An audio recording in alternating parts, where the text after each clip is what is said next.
rektornya juga ada masalah besar kan. Nah, Anda pernah baca nggak, pernah Iya, dengar nggak soal apa BPR, Bank Perkreditan Rakyat, jadi dia punya utang 90 miliar. Tidak ada kaitan langsung, tapi ketika orang ada permasalahan finansial itu, kemudian ditawari, kenapa enggak? Memang indikasinya kuat UGM berusaha mengcover ini. Jadi memilih menutupi. UGM mengajukan kasasi atas putusan PT UN yang menolak banding UGM. Jadi UGM sudah kalah di sidang Komisi Informasi, UGM mengajukan banding atas putusan Komisi Informasi itu. Nah, ini upaya terakhir UGM yang entah kenapa tidak bersedia memberikan dokumen-dokumen atau informasi yang kami minta. Kalau Jokowi jelas kayaknya udah nggak mau menunjukkan, walaupun dia berkali-kali bilang nanti akan saya tunjukkan di pengadilan gitu kan. Kasus ini itu ada 11 pengadilan di total. Slogan saya akan tunjukkan di pengadilan nanti. Ya pilih saja pengadilan sebanyak itu.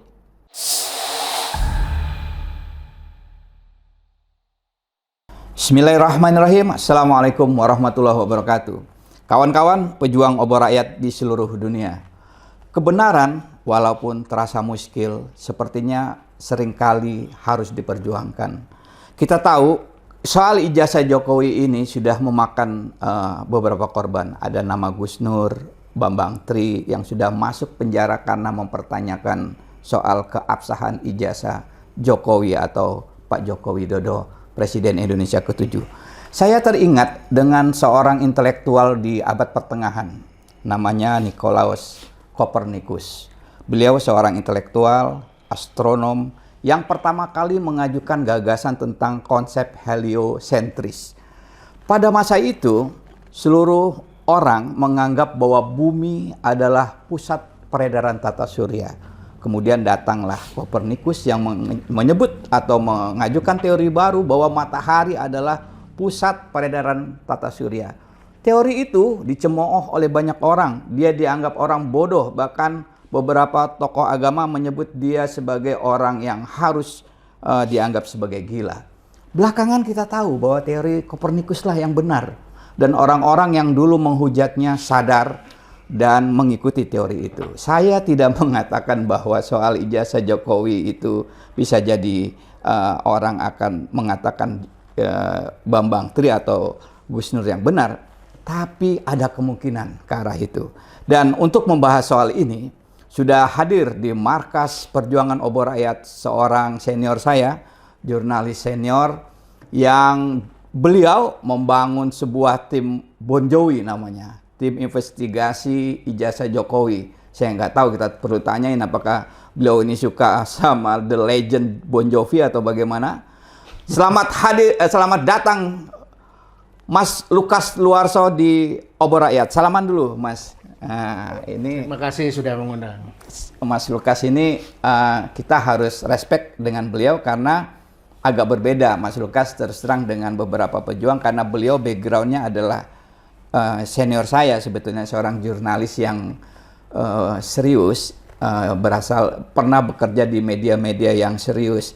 Maksud saya begini, seorang jurnalis itu biasanya jika melakukan satu statement atau aktivitas, dia nggak abal-abal, ya kan? Pasti dengan landasan yang cukup valid. Karena itu pelajaran kita paling dasar itu kan.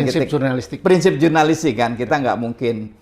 Nah, yang sudah Mas Lukas temukan atau lakukan soal ijazah Jokowi ini bagaimana, Mas? Dan awalnya apa sih, Mas? Ya, oke. Saya akan kasihkan prinsip jurnalistik selalu apa yang baru, what is the news, breaking newsnya gitu. Nah, tadi pagi sekitar jam 9 saya dapat pesan dari Mahkamah Agung yang menyampaikan bahwa UGM mengajukan kasasi atas putusan PT UN yang menolak banding UGM. Jadi ini tahap terakhir bagi UGM ya. Jadi UGM sudah kalah di sidang Komisi Informasi. Kemudian UGM mengajukan banding atas putusan Komisi Informasi itu. Dan di PT UN juga dikalahkan, ditolak tanggal 30 Juli lalu.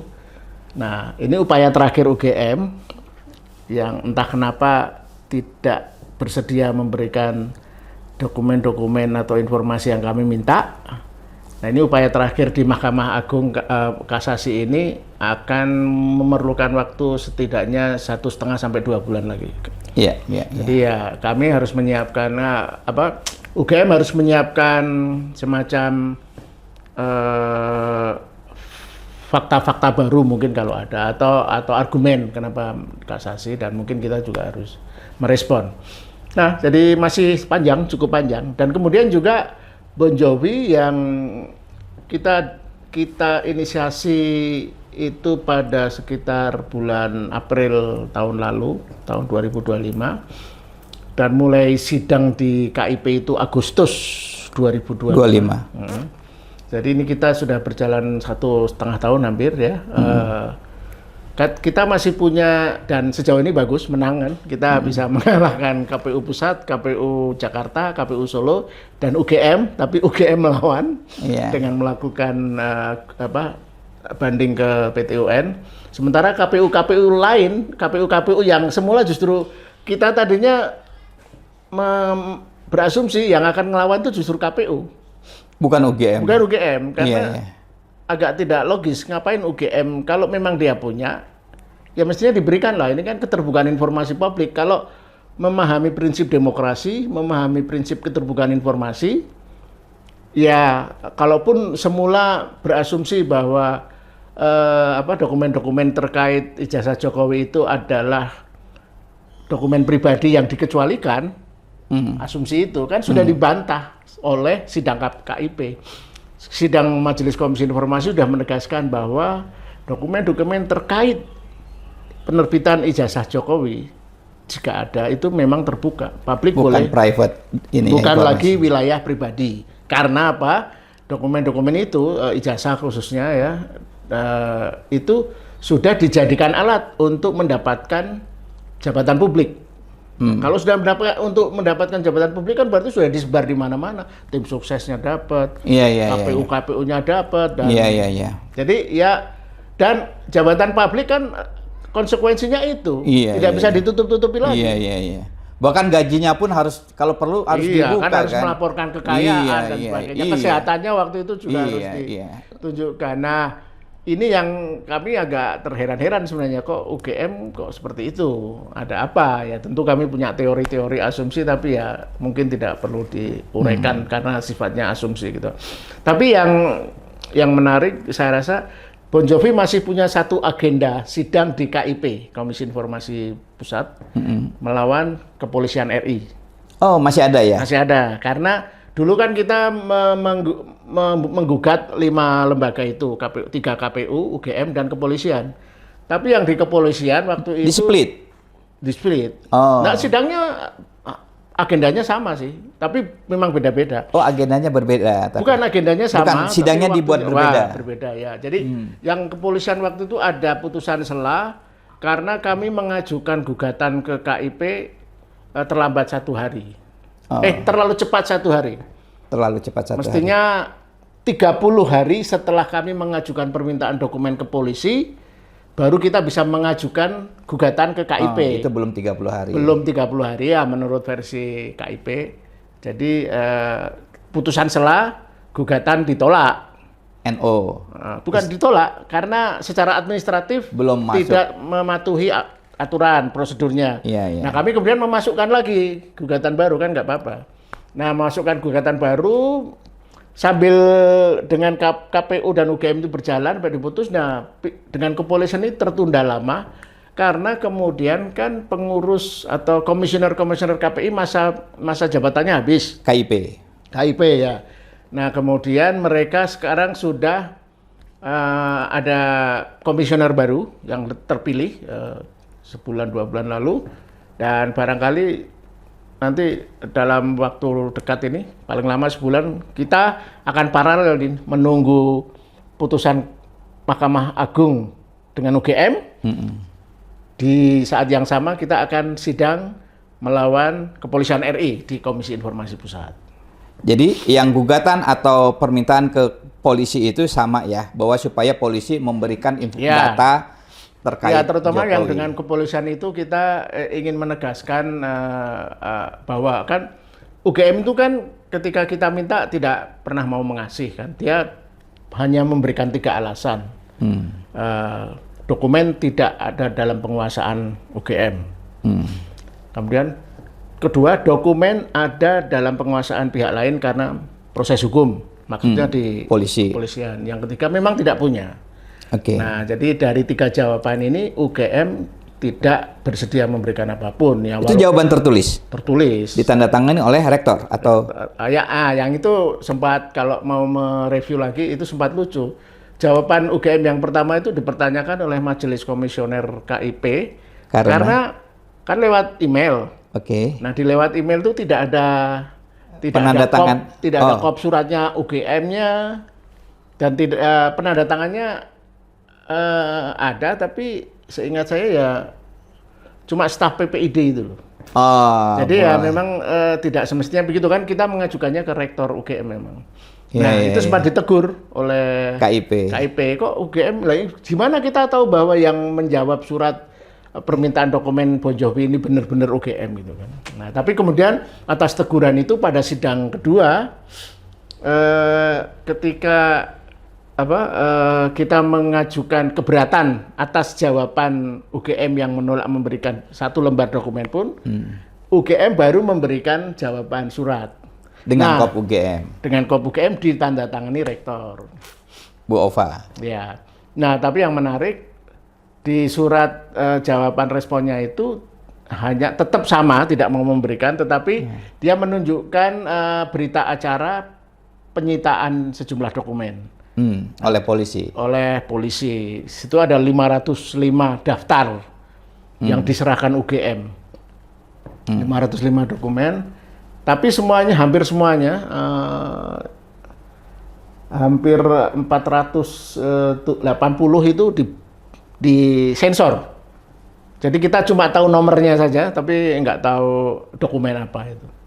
Tapi kini belakangan kita udah mulai tahu lah, sudah mulai sidang, jadi alat-alat bukti sudah bisa diketahui oleh publik. Nah, itu jadi masih cukup panjang. Dan menarik dalam arti begini, kok ada ya di dunia ini, di negara demokrasi mestinya nggak perlu ada ini.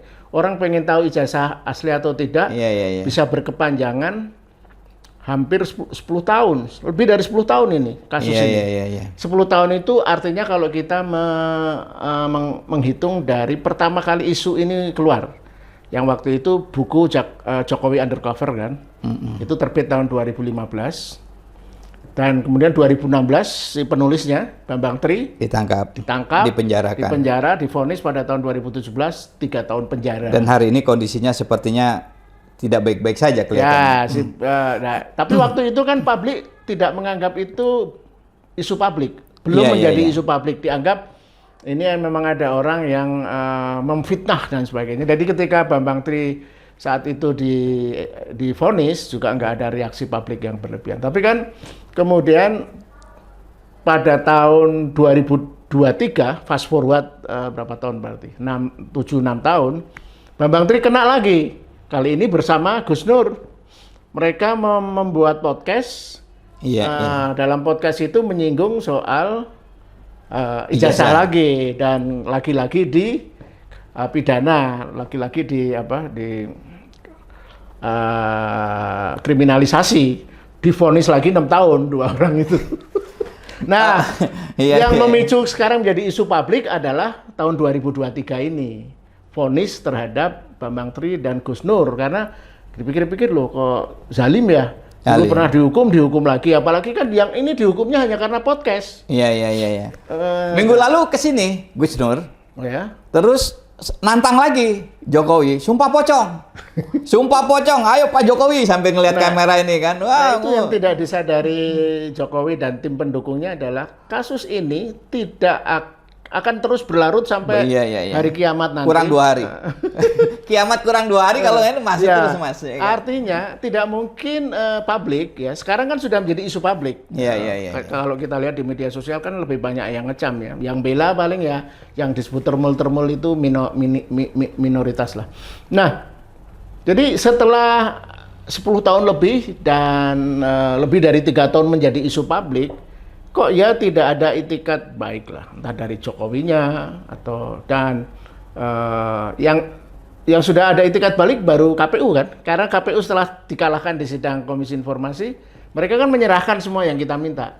Nah, kita tinggal nunggu UGM dan kepolisian itu, kita tunggu. Nah, kalau mau memakai pendekatan indikasi, kuncinya memang akhirnya kalau Jokowi jelas kayaknya udah nggak mau menunjukkan tuh. Walaupun dia berkali-kali bilang nanti akan saya tunjukkan di pengadilan gitu kan.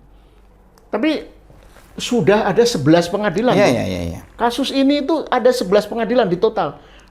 Ada sekitar 7 gugatan perdata dari masyarakat yang menggugat perdata. Kemudian ada 5 lainnya dan juga ada kasus-kasus yang melaporkan orang-orang yang dianggap memfitnah ini. Jadi total itu hitungan kami sejauh ini ada sekitar 14 kasus ya, dan ada beberapa laporan yang umumnya yang kasus perdata itu ditolak atau dikalahkan.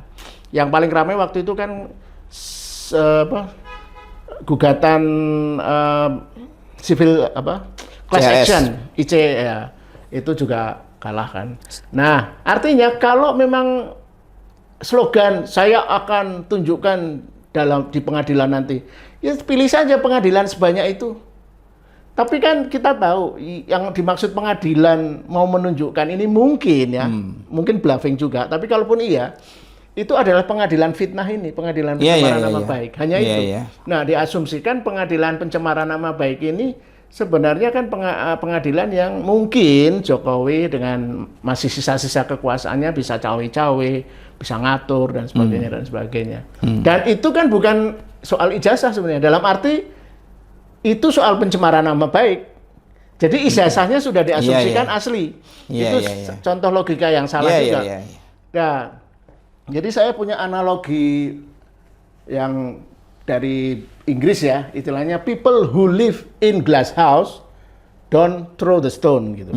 Jadi orang-orang yang tinggal di rumah kaca itu analoginya, maksudnya adalah ya pejabat publik, kemudian selebritis yang hidupnya menjadi sorotan publik, rasa ingin tahu publik, itu jangan melempar batu karena pasti akan kena kacanya sendiri. Dan analogi itu cocok untuk ini, untuk kasus ijazah ini. Jadi Jokowi yang hidup tinggal di rumah kaca itu, karena sebagai mantan presiden, mantan gubernur, mantan wali kota, apapun yang dia lakukan, apapun yang dia ucapkan, itu kan selalu menjadi perhatian publik, menjadi skrutini, selalu diingat, diteliti apakah konsisten dan sebagainya. Nah, sekarang itu yang terjadi itu dengan melempar batu, mengancam orang-orang yang mempertanyakan ijazah, dia juga melanggar prinsip jurnalisme. Iya. Don't kill the messenger. Don't kill the messenger. Don't shoot the messenger kan. Artinya kalau memang sebenarnya orang-orang yang mempertanyakan Roy Tiva dan kawan-kawan itu kan mereka hanya messenger aja lah, bagian dari warga publik yang ingin tahu. Ya dijawab aja, punya atau tidak. Kalau ingin menjawab dengan lebih valid, Jokowi kan pernah dulu merespon ketika dia kan suka naik motor gede. Terus naik motor gede, dia tunjukkan kan di depan wartawan, ini ada pertanyaan, ini motor dari siapa dan sebagainya. Kemudian jawabannya, ini STNK-nya, ini BPKB-nya, ini SIM saya gitu. Artinya dia dengan relax, just to show, kan? bisa menunjukkan, dan itu attitude yang benar kan. Tapi kenapa itu tidak dia lakukan untuk ijazahnya? Kan aneh. Ada inkonsistensi. Ya, asumsinya tentu bahwa kalau ijazahnya asli dan didukung oleh dokumen-dokumen yang ada, ketika publik menanyakan juga gitu, ini ijazah saya, ini KHS, KRS, skripsi, kartu SK Yudisium dan sebagainya, silakan diteliti. Itu attitude Iya, Yang iya, benar iya. kan gitu. Kalau Iya, memang semuanya itu otentik asli. Iya, iya, Nah, iya. dengan berlarut-larut lebih dari 10 tahun ini akan menimbulkan syak wasangka. Paling enggak untuk Bon Jovi kita berbasis pada pemahaman begini.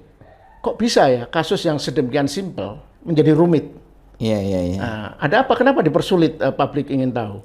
Oh, berarti ada sesuatu yang mungkin disembunyikan, apapun itu. Nah, dengan itu kami menggunakan the third way, jalan ketiga.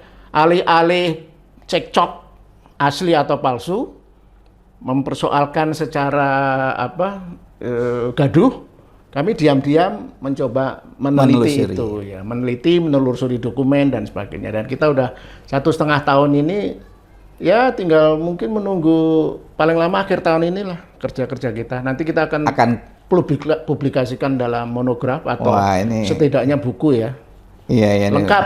Wah. Dan kita sampai saat ini walaupun apapun yang kami temukan masih tetap berasumsi kalau belum mendapatkan dokumen-dokumen yang kami dapatkan, kami tidak akan membuat penilaian dulu. Oke, oke, oke. Jadi Anda sampai detail ke KRS, KHS Iya. itu ya? Iya, Saya itu. kemudian gini, maksud saya gini, Mas Lukas. Saya tuh tahun 89 masuk UGM. Dan di zaman itu, di fakultas saya sebenarnya bersebelahan dengan fakultasnya, kalau Jokowi benar di Kehutanan, itu saya bersebelahan. Zaman itu kami itu mahasiswa UGM bikin KRS, KHS itu manual, pakai kartu-kartu itu Mas, cemplungin ke kotak gitu-gitu. Kalau soal maksud saya, kalau dia nggak punya KRS sama KHS, saya memaklumi. Karena saya rasa teman-teman saya juga nggak nyimpen. Kalau yang udah lulus nggak nyimpen, ngapain nyimpen KRS sama KHS. Tapi kalau ijazah, skripsi, atau pada saat SKSK, yudisium, ya kan, harusnya disimpan. Ya, buku wisuda. Buku wisuda atau foto-foto wisuda kalau ada, harusnya disimpan karena itu memorabilia kan. Iya. Maksud saya begitu. Tapi Anda detail sekali ya sampai Ya, KRS. tapi kan UGM-nya juga mestinya punya dong salinan-salinan gitu. Saya nggak ngerti ya zaman Mestinya itu. lah. Harusnya ada ya. Dan itu sudah diakui oleh Fakultas Kehutanan UGM ya, dekannya Mereka simpen ya itu ya. dalam satu wawancara tahun 2025 waktu itu 2025 waktu itu masih sangat ramai. Usai rektor UGM memberikan testimoni dan kemudian UGM juga dikejar kan, kami masih punya bendel KHS, KRS. Dan juga gini, paling tidak secara formal, UGM sudah menyerahkan sebagian KHS, KRS itu ke Barreskrim, polisian. Iya. Dan selain pengakuan dekan Fakultas Kehutanan itu. Nah artinya, kami ya tidak punya pretensi apapun lah. Kalau punya kenapa nggak ditunjukkan ke publik kan selesai gitu. Iya. Dalam persidangan di Komisi Informasi itu saya malah menghimbau gini, UGM, mari kita jadikan forum persidangan di Komisi Informasi untuk bekerja sama menunjukkan ke publik bahwa benar semuanya ada. Kan selesai. Iya. Karena memang Bon Jovi tidak mungkin beda dengan teman-teman yang punya Vested. ya semacam punya sentimen ya, ingin menuduh palsu gitu. Kayak Roy itu kan bilang 99,9 apalagi Rismond sebelum otaknya dicuci itu 11 triliun % gitu kan. Kami kan tidak menggunakan bahasa-bahasa yang tapi pakai cara kerja jurnalistik lah ya. Dan biasanya kami baru berbicara mengundang press conference setelah ada temuan baru kan. Di hari-hari biasa kan kami nggak pernah teriak-teriak seperti itu. Nah, intinya kami tetap masih nggak bisa memahami attitude UGM sebagai institut pendidikan, lembaga yang mestinya UGM itu termasuk yang saya sebut tadi, people who live in a glass house, ya. Universitas kan gitu, transparan, terbuka, bisa dilihat ngapain saja. Nah, dengan UGM bersikap menutupi, dengan alasan menutupinya itu satu, asas kehati-hatian. Asas yang tidak ada itu di dalam Undang-Undang Keterbukaan Informasi itu nggak ada.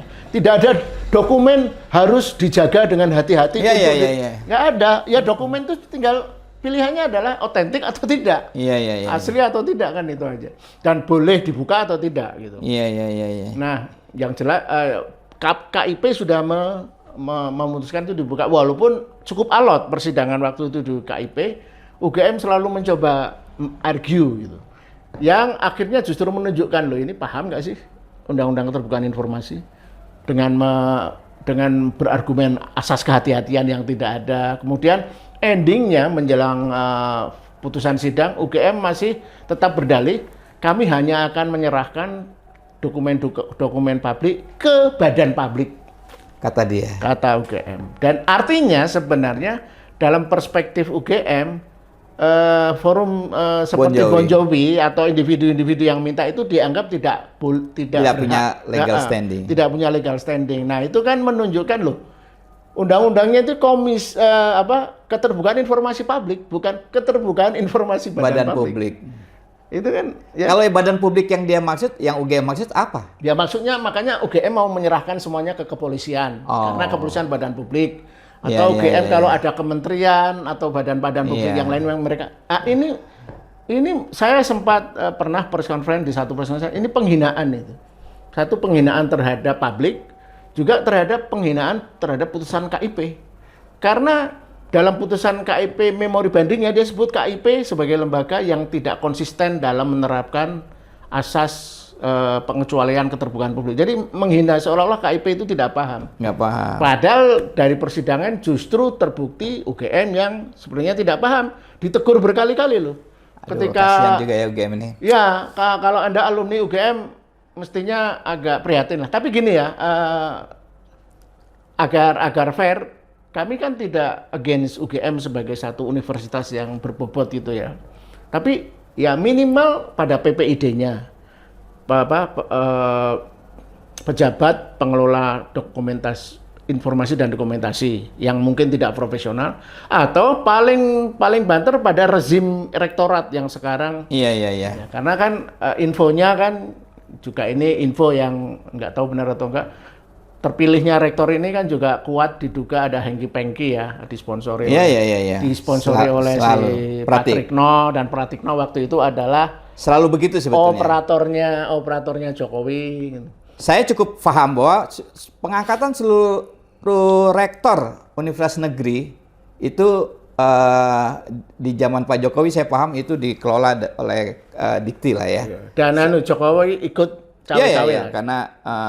Karena seingat saya memang itu sebelumnya kan era reformasi kan lebih demokratis. Tapi di era Jokowi lah dibuat satu peraturan entah peraturan Kemendikbud atau keputusan pemerintah 35% kalau nggak salah. Dan veto.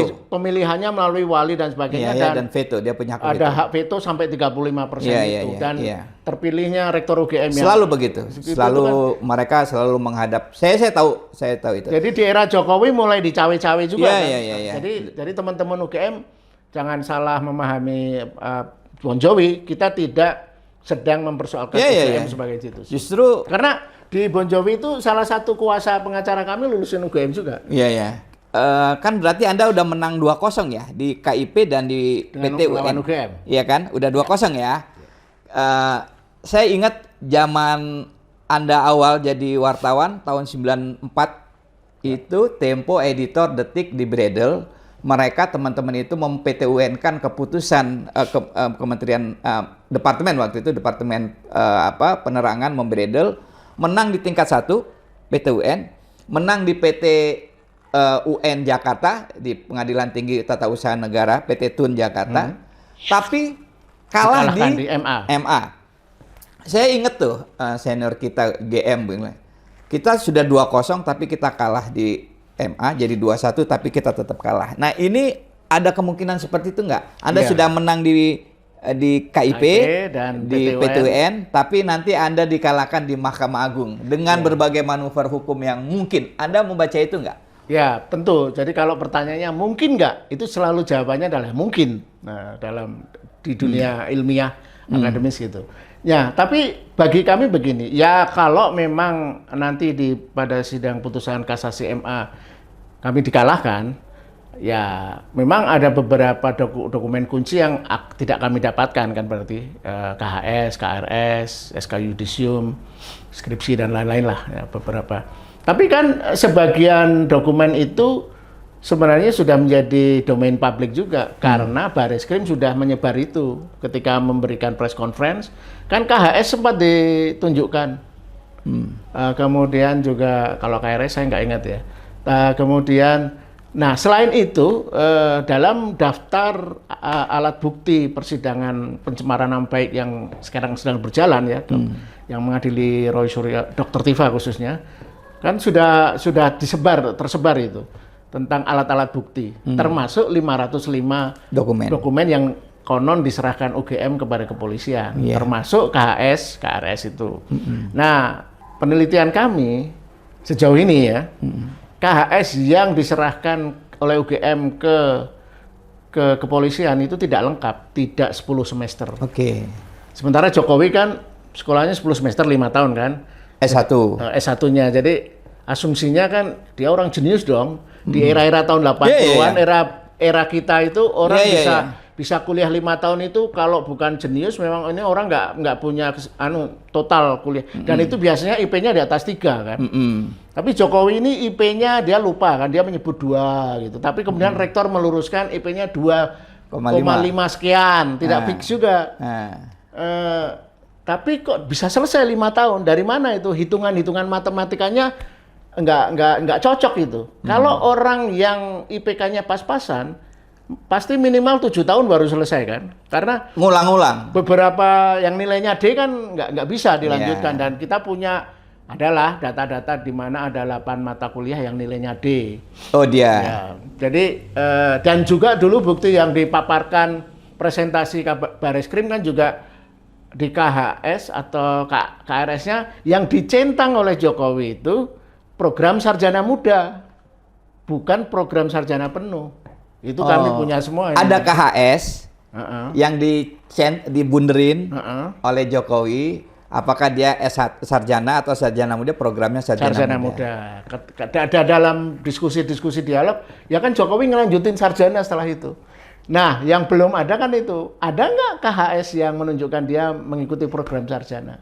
Jadi dia, kalaupun misal menurut versi Bon Jovi, kalau misalnya Jokowi diwisuda di UGM, tahun berapapun itu, berarti dia statusnya sebagai sarjana muda, bukan insinyur. Saya nggak tahu ya. Argumen mereka itu sarjana penuh, teknik ya, insinyur. Iya. Saya nggak tahu apakah sarjana muda diwisuda nggak sih dulu? Setahu saya masuk ke 89. UGM itu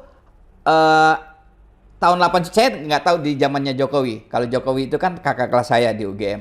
Di zaman saya, semua fakultas itu tidak ada sarjana mudanya. Iya, zaman kita sudah ada. Aku 86 ya. Tapi ada. Tapi sarjana muda udah nggak ada deh. Ada di UGM yang sarjana muda tahun 89 cuma 2 fakultas. Namanya FNE, Fakultas Non Gelar Ekonomi, dan FNT, Fakultas Non Gelar Teknologi. Di luar 2 fakultas ini, tahun saya 89 tidak ada sarjana muda, tapi saya tidak bisa menjudge karena Jokowi beda angkatan dengan saya. Tapi kalau zaman saya udah nggak ada kehutanan sarjana muda itu, zaman saya nggak ada, pasti harusnya sarjana. Tahun 89. Tahun 89. Kalau dia kan masih tahun 80. Nah itu makanya saya nggak tahu apakah tahun itu ada, kita nggak tahu ya, itu yang harus cek. Kan poinnya begini akhirnya, kan kita memang tidak bisa menebak-nebak seperti itu. Semuanya kan harus ada pembuktian ya. Banyak kan kontroversinya memang nilainya itu selesai pada asumsi atau tebak-tebakannya. Misalnya gini, itu foto Jokowi atau enggak sih?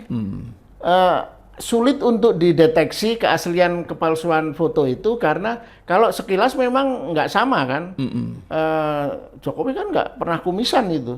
Jokowi juga nggak pernah pakai kacamata kan. Ada temuan-temuan yang menarik, misalnya kartu Mapala, dia aktif di mana? Mapagama. Kalau di fakultas saya nggak tahu namanya, tapi kalau di tingkat universitas Mapagama. Ya, dia kan suka naik gunung kan. Nah, di foto itu yang tentunya mestinya tidak beda jauh lah dengan foto ijazah ya. Tidak menunjukkan Jokowi komisan dan berkacamata. Jadi itu juga tidak pernah ada penjelasan yang logis kenapa fotonya. Sebenarnya kan dari 3 tahun polemik ini, kan orang-orang tim suksesnya Jokowi dulu yang ikut mendaftarkan, itu kan sekarang juga pro kita lah ya. Sudah mempersoalkan. Dia sebenarnya sejak awal itu dulu, ketika tim suksesnya mau mendaftarkan, di internal tim sukses juga mempertanyakan, ini kok fotonya beda. Oh, sudah ada pertanyaan. Iya. Dan tapi ketika itu udahlah dianggap. Dan gini loh, di tahun-tahun reformasi awal itu, tahun 2000-an lah, kasus pemalsuan ijazah itu marak di Indonesia. Iya, iya, iya. Jadi ada satu riset yang ada risetnya di Google bisa dicari, itu lebih dari 50% itu ijazah pejabat publik, ijazah legislatif, anggota DPR itu palsu. Iya, iya. Banyak sekali. Iya, kan karena waktu itu tiba-tiba apa ya, demokrasi ya, keterbukaan, kemudian banyak orang mencalonkan di legislasi dan publik, dan itu jadi syarat-syarat prosedur yang sifatnya administratif aja. Udah saya dengar cerita ya, saya nggak perlu sebutkan namanya, salah satu petinggi partai, udah ayo pada daftar, pokoknya buat aja ijazah, yang penting memenuhi syarat administratif dan tidak terlalu peduli apakah itu asli atau tidak. Dan iya, iya, iya. itu jadi kasus pertanyaan terhadap ijazah Jokowi ini palsu atau tidak, ya itu ada konteksnya gitu, bukan out of the blue, bukan dari imajinasi prasangka, karena memang ada presidennya kasusnya gitu. Iya, iya, iya. Waktu itu, ini info juga ya, bahwa bahkan pada tahun 2015 itu, karena rame isu itu, Kementerian Aparatur Negara Menpan mau mendirikan satgas untuk ijazah palsu itu, untuk memastikan gitu. Iya, iya. Dan ada sekitar belasan satgas yang lain, semuanya disetujui Jokowi, ditandatangani, kecuali satgas ijazah palsu itu. Tahun berapa itu, Mas? Tahun 2016. Jadi Pada saat ketika isu ini udah mulai ramai juga. sebab Isu kalau ijazah satgas itu berdiri, satgas itu akan meneliti ijazahnya Jokowi, ya kan gitu kan? notabene waktu itu kalau nggak salah juga Kemendikbudnya Anies Baswedan ya, itu juga sempat mempersoalkan itu, tapi nggak tahu, makanya kemudian info yang beredar ya ini tidak bisa di info saja ya, apakah asal atau tidak. Konon kemudian Aniesnya juga Gara-gara itu. dipecat, ya mungkin salah satunya lah itu. Salah satunya Nah, karena itu ada indikasi-indikasi, tapi bagi kami, bagi Bon Jovi ya itu nggak perlu lah, cerita-cerita itu silakanlah beredar di publik. Tapi kita hanya ingin membuktikan, simple aja metode kami itu, apakah Jokowi jika punya ijazah UGM itu didapatkan melalui proses yang benar, sekuennya. Nah, dengan meminta dokumen-dokumen itu ke UGM, kalau ternyata UGM memberikan dan itu valid, otentik, selesai, case close. Bon Jovi akan dengan senang hati mengumumkan, ya Jokowi mendapatkan ini dengan benar. Nah, tapi dengan alotnya UGM ini, ya kita nggak tahu. Iya, iya. Walaupun secara normatif Anda menyebut bahwa Bon Jovi ini kan seperti kerja jurnalis yang ingin membuktikan apakah ini asli atau ada yang sebenarnya mempunyai ijazah atau tidak. Tapi dugaan saya, Mas Lukas sebetulnya sudah punya jawaban. Menurut Anda sebetulnya dia punya atau enggak? Enggak, saya nggak akan menjawab ini karena iya. memang itu kita melanggar metode kita sendiri kalau saya memberikan penilaian. Ya. Saya dalam tentu kalau kita ngobrol tidak direkam ini saya bisa memberikan argumen, tapi saya tetap tidak akan menjawab asli atau palsunya. Jadi karena saya kebetulan juga menyukai metode ilmiah ya, yang selalu evidence based, harus berbasis bukti, terutama dalam diskusi-diskusi formal, saya tidak akan terprovokasi untuk menjawab soal asli atau palsu. Tapi Anda yang tadi seperti sebut tadi, Mas Lukas menemukan contrengan bahwa Pak Jokowi sebetulnya sarjana muda ya. Itu yang temuan atau evidence base yang sudah Bon Jovi Justru miliki. Itu kan uniknya ya. Sesuatu yang tidak valid, tidak benar, tidak akurat, itu akan muncul kebocoran-kebocoran seperti itu, blunder-blunder ya. Iya. Barreskrim tidak sengaja menunjukkan ini loh bukti KHS, malah ketahuan programnya sarjana muda gitu. Itu banyak dan kami sudah mencatat sedikitnya ada 15 anomali. Apa saja, Mas? Saya tidak bisa sebutkan, tapi karena itu masih menunggu itu kan, karena tapi yang paling penting sarjana muda. Yang paling penting itu salah satunya. Yang paling penting adalah misalnya inilah hal yang simpel aja yang udah fakta. Jokowi itu tidak pernah lulus dari SMA 6 Solo karena waktu itu nggak ada SMA 6. Oh, 6 Solo. Nah, dia itu lulus dari sekolah pertanian. Bukan sekolah itu. Jadi namanya bukan SMA 6 karena belum ada. Nah, tetapi kenapa Jokowi di daftar riwayat hidup mencantumkan lulusan SMA 6 karena itu baru ada kan beberapa tahun setelah itu. Di SMA 6 Solo dia mencantumkan riwayat Iya, hidupnya. itu salah satu contoh ya. Kemudian contoh yang lain saya cek aja mengenai ini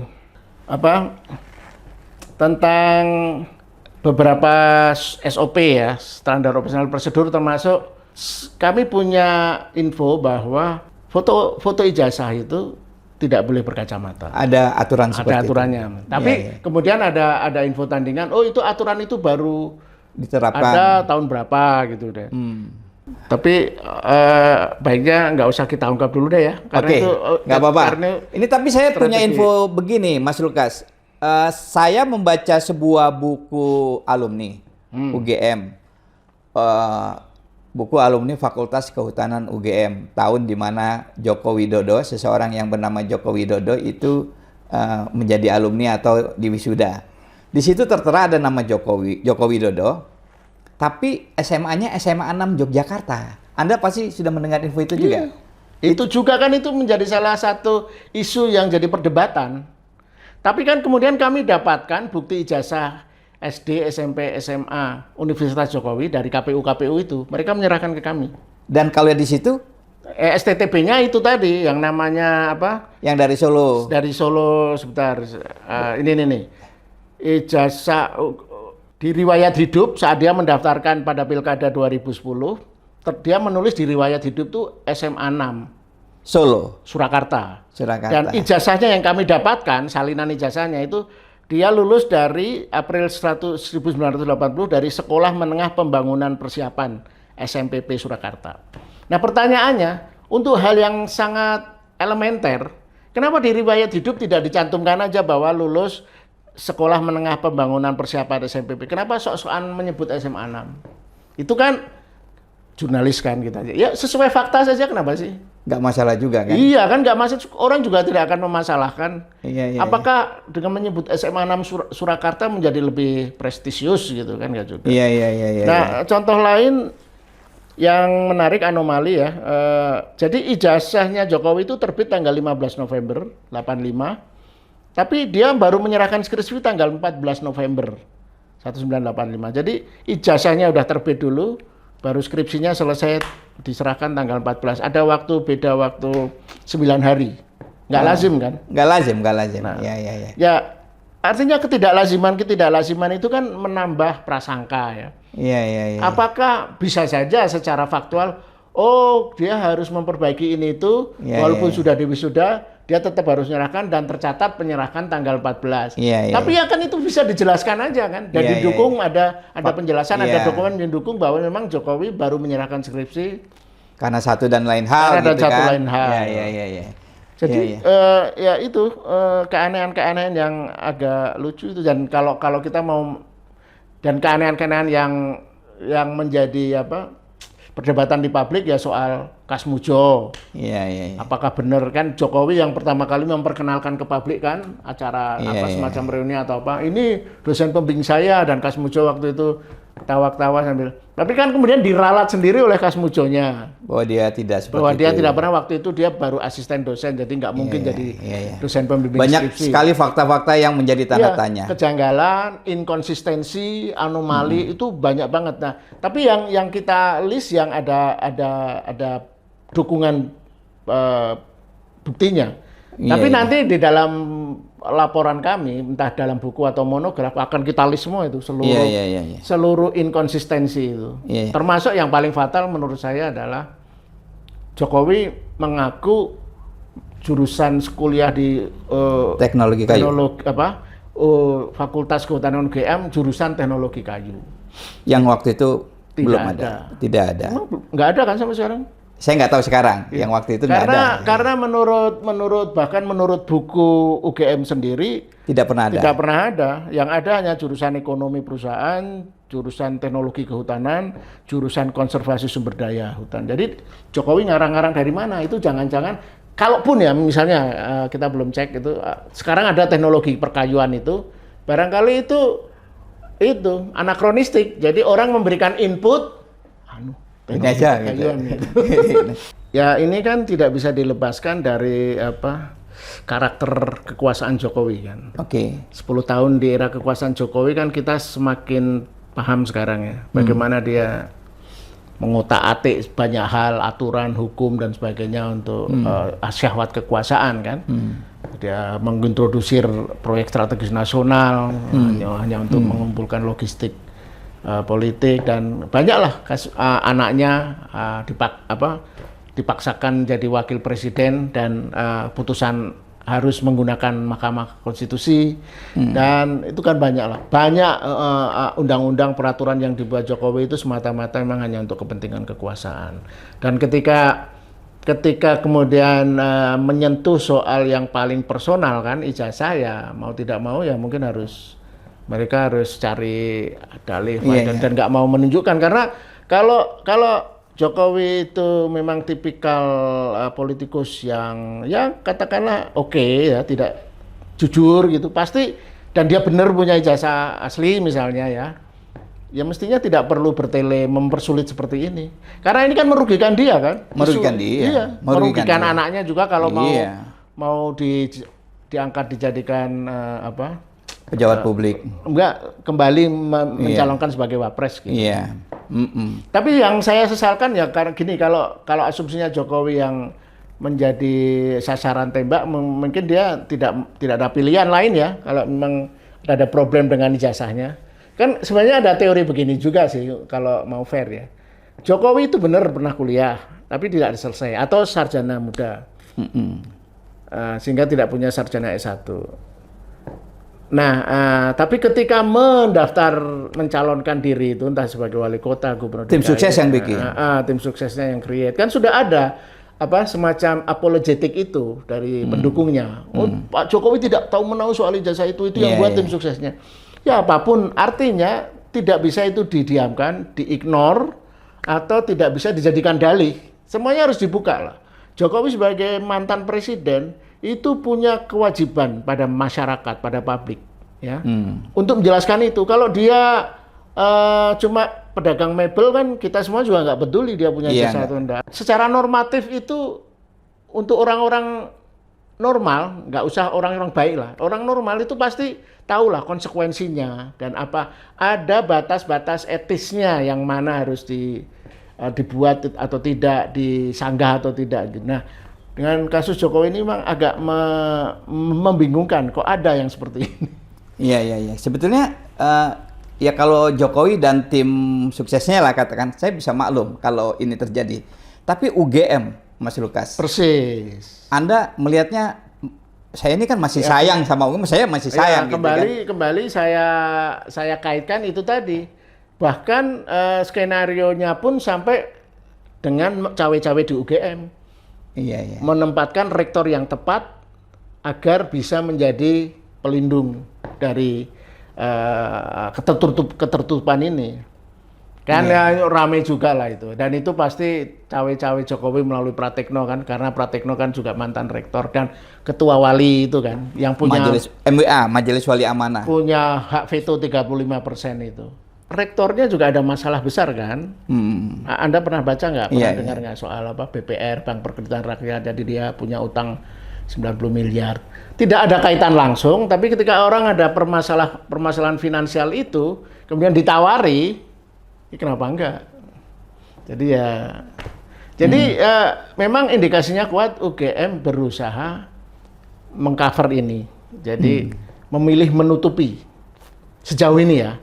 Menutupi dalam arti ya kita tidak tahu apa yang ditutupi, kita nggak mau menjudgment dulu. Tapi kan intinya kalau semangat ilmiah, semangat keterbukaan, semangat demokrasinya kuat, secara normatif, mestinya tidak melakukan ini UGM. Iya. Jadi tidak perlu harus sampai digugat oleh Bon Jovi. Jadi dulu awal-awal tahun lalu tuh ketika bahkan sebelum bersama teman-teman saya berinisiasi mendirikan Bon Jovi ini, dalam satu perdebatan di media sosial saya nyarankan UGM dedikasikan di websitenya lah 10 halaman untuk menunjukkan bukti-bukti dokumen, dipasang aja ya kan. Bahwa untuk menunjukkan ini loh kami punya dokumen-dokumen aslinya gitu kan, selesai orang UGM ternyata terbuka gitu. Untuk hal, tapi kan alasannya dokumen-dokumen terkait ijazah itu adalah dokumen tertutup yang dikecualikan. Kan ada contoh waktu itu, contohnya adalah salinan ijazahnya Muhammad Hatta, wakil presiden kita, kan dipajang di universitas apa itu di Belanda itu, tempat dia Leiden itu. Ya itu normal lah. Apa sih artinya menunjukkan ijazah-ijazah yang menunjukkan bahwa Jokowi benar punya ijazah dan itu mendapat melalui proses yang benar. Itu kan bukan sesuatu yang memalukan, aman lah gitu. Dan saya punya perbandingan, kalau ijazah dokumen-dokumen itu aman diserahkan ke kepolisian, tentunya aman juga dong diketahui publik. Kan berarti sesuatu yang tidak berbahaya itu. Kecuali dia menunjukkan dokumen yang tidak berbahaya itu berbahaya, misalnya gini, oh bener isu bahwa Jokowi dulu kader PKI ya, misalnya gitu, orang tuanya. Nah itu kan bahaya itu. Nah kalau ini kan sekolahnya di UGM kan mestinya bangga dong. Iya. Ya kan? Oke Mas Lukas, saya kira luar biasa nih pandangan-pandangan Anda, dan saya senang karena sebagai wartawan Anda menurut saya objektif, tidak emosional, ya kan, tetap menggunakan seperti cara-cara kerja kita prinsip di jurnalistik bahwa kita harus base evidence. Kawan-kawan pemirsa Obor Rakyat, kita berharap bahwa persoalan ijazah seorang presiden ini tidak seperti itu. Jadi kita jangan mencoba menutup-nutupi, sebab pada akhirnya saya percaya dengan pendapat Mas Lukas bahwa kebohongan itu selalu tidak sempurna. Tadi ternyata beliau sudah melihat ada contrengan Pak Jokowi. Kejujuran itu sederhana. Dan kejujuran itu sederhana. Tadi secara tidak sengaja kemudian tim Bon Jovi itu melihat bahwa Pak Jokowi itu sebetulnya menempuh program sarjana muda, dan itu juga menurut saya sangat terhormat dan ya baiklah, sangat baik. Mudah-mudahan perbincangan kita ini bermanfaat. Tapi sebelum ditutup, saya ingin bertanya, dari lama saya sebelum ketemu Mas Lukas, saya mau nanya ke beliau, kenapa timnya ini namanya Bon Jovi, Mas? Apa Anda penyuka? Ya, saya ini pemusik rock. Dulu waktu kuliah. Jadi sama dengan Pak Jokowi ya, ini rocker. Bener enggak itu? Katanya Jokowi suka bass ya. Nah kalau saya gitaris itu satu, saya penyuka. Tapi sebenarnya saya band favorit saya itu Dream Theater. Ya. Oh, Dream Theater. Saya dulu main musik rock waktu kuliah, tapi main Metallica saya, aliran Megadeth. Metallica, iya. atau The Purple, Zeppelin gitu ya. Yeah. Nah ketika kita ngumpul untuk menginisiasi ini, saya usul 2 nama. Kenapa Bon Jovi? Waktu itu simpel aja, singkatan kan tujuan kita untuk membongkar ijazah Jokowi. Nah kalau ini disingkat apa? Masa IJ kan? Ya Bon membongkar kan, Jokowi Jowi, ya udah Bon Jovi aja. Tapi dulu Anda gini-gini nggak itu? Teman-teman menerima itu dengan suka hati, dengan ketawa-ketawa. Dan intinya saya juga begini, kenapa setiap kali Bon Jovi mau sidang itu saya suka pasang status di WhatsApp WA saya, Bon Jovi hari ini akan konser di Komisi Informasi Pusat. Jadi kita melakukan ini itu dengan suasana rileks, suasana gembira, senang, happy. Makanya konser kita ingin membuat satu pertunjukan gitu, bahwa inti pertunjukan ini adalah untuk kita pengen tahu ijazah Jokowi yang kontroversial ini sebenarnya apa sih persoalannya gitu aja. Iya. Tapi dulu Anda gini-gini nggak? Teman-teman saya di UGM 89 itu kalau ada yang kan UGM ya. Wah iya, dan anak kehutanan terkenal metal. Kalau anak ekonomi UGM terkenal itu jazz gitu kan. Wah teman-teman saya yang di UGM gini-gini, Anda ini aja ya. Ya saya kan nggak terlalu banyak petingkah, jadi ya saya main gitar ya. Nggak terlalu inilah. Biasanya penyanyinya yang seperti itu. Iya. Oke kawan-kawan, demikian. Sekali lagi semoga bermanfaat. Wassalamualaikum warahmatullahi wabarakatuh. Terima kasih Mas Lukas.